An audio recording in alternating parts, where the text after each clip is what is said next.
Okay, welcome back to the next After Effects segment. On this one, I'm going to show you how to add effects, how to split layers, and how to do levels like we do in Photoshop with a video clip. So here we are at the same video clip. What we're going to do this time is I'm going to first show you how to split a video footage. The reason we split video footage is, say for instance, in the middle of this video, somebody came in the room yelling, and I want to get rid of just a portion of it. But it's right in the middle here. Usually you can get rid of footage by just shrinking it like this at the end or at the beginning. But if it was split in the middle, it'd be different. You'd have to figure out a way to split it and then shrink it. So I'm going to split it right here. If you go up to Edit, Split Layer, it's going to give you two separate layers. Here's the first one and here's the second one. This is the first bit of footage and this is the second bit of footage. Now I can go ahead and shrink this and bring them together. I can click on this one, snap to right where the other one ended, so you have no gap in between. And that's splitting layers. Simple enough. Now we're going to go ahead and I'm going to show you how to add what's called an adjustment layer. An adjustment layer is where you can add your effects, but you don't have to add your effects on the adjustment layer. Some people like to use it because it organizes where all their effects are, but you do have to keyframe them and set them. You can add your effects right on the actual footage too. So if you go up to Layer, New, and then you go to Adjustment Layer, it automatically brings an adjustment layer down here for you. And then now what we're going to do, there's a couple things I didn't tell you before, but sometimes people get on the wrong layers and it could be because you hit enter or whatnot and you think you lost your footage, but as long as you're on the one that says composition, you'll be good. You don't even need these. So I'm going to X out of these ones and just stay on the first footage here, the one that says composition. So now I'm going to go over to there's two different panels here. This is my effects control adjustment layer panel, and here's my project panel. So this is where all my effects would pop up. The first thing I want to do is I want to do a color correction for the entire thing. So I'm going to just do it right on the adjustment layer. So I'm going to go up to Effect, and I'm going to go to Color Correction, and I'm going to go down to Levels.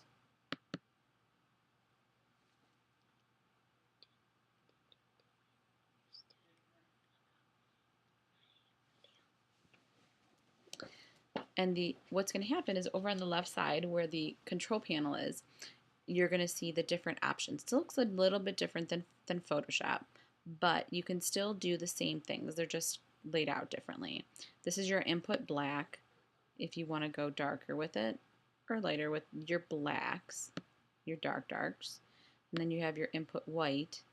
This is the white that's already there. How bright do you want it and how dark do you want it? And then this is your gamma.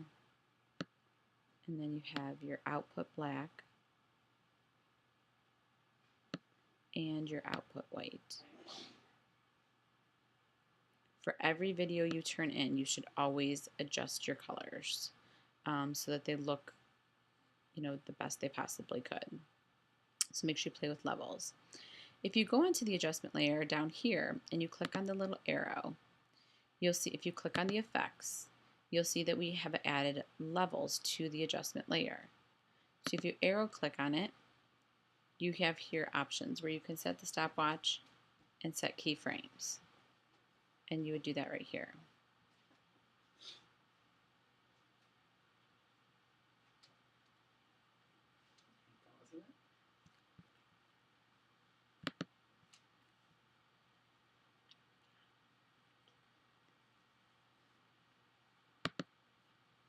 Okay, so the next thing you're going to do is you're going to add an actual effect. I'm going to show you one. You don't have to use this one, but I recommend it because it's an easier one. I'm going to hide my adjustment layer. And again, you can do it on the adjustment layer or you can do it on your actual video footage. It's up to you. I'll go ahead and do this one on the video footage.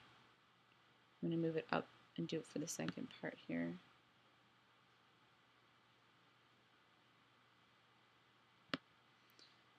Sometimes it's cool to do effects between your different layers that you have.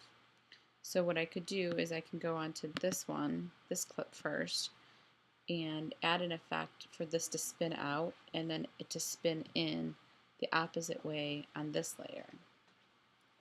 So what I'm going to do is a blur. You can find your different effects over here. I can type in blur, and different blurs will show up, or I can, and down here you'll see there's the different blurs, the radial blur, which is the one I'm going to use. You can click on it and just drag it on over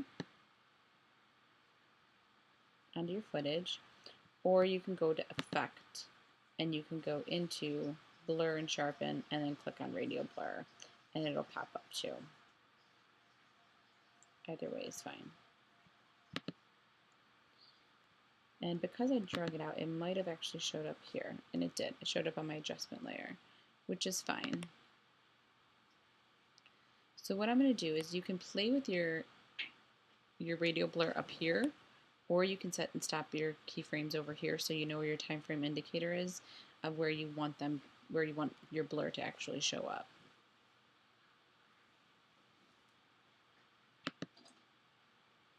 So there's different types of blurs. You can play with these. There's the fading zoom, centered, rotate, scratch, just different ones you can mess around with.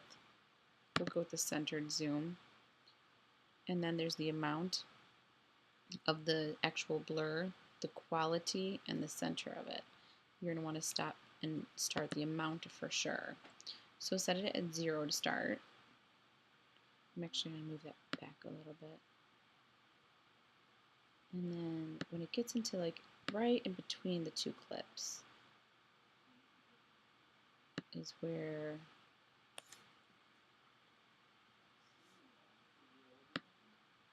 I want the actual blur to be at its peak. So that's a radial blur, you can see. And that's centered. You could play with the fading one. You can play with all of these. The rotating one, a lot of people like.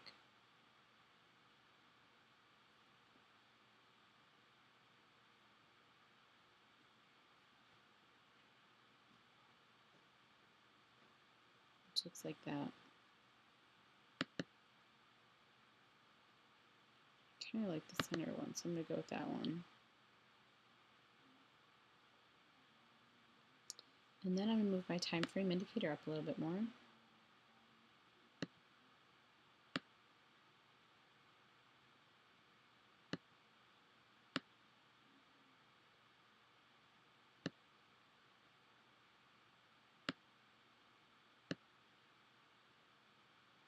And now I'm going to copy this one, Command C, and I'm going to paste it over here, Command V, because I want to go back to normal. And if you just watch between the two segments, you'll see it starts off regular, gradually is going to fade into a blur, and then it's going to go back to normal. And you can do this with all the different effects. Sometimes they look different though. It won't always say amount, quality, center.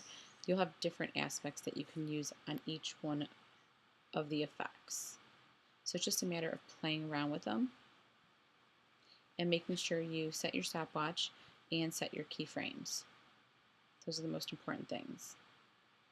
Let's see if there's anything else we needed to cover in this segment. And if you go into on my blog site, you can find After Effects 1, 2, and 3, all the things that you're getting points for. So I showed you how to split layers, add levels, add an adjustment layer, add one effect, and then you also need to export this with the audio And if you did not do the rotation correctly the first time, I would like you to try that in this segment. And make sure you do export this. Again, for exporting, you go to Composition, Add to Render Queue, click where you want it to save. You click on the yellow, and it'll ask you to save it. Title it After Effects number 2, save it to your desktop, hit Save, then click on Lossless. Make sure you get your audio, click the audio output, click on Format Options, Animation, H.264, OK, OK, and then hit Render. And once it chimes, it's done, and Dropbox it into my Dropbox, and you'll be all set for After Effects number 2. I'll be back on with After Effects number 3 shortly here.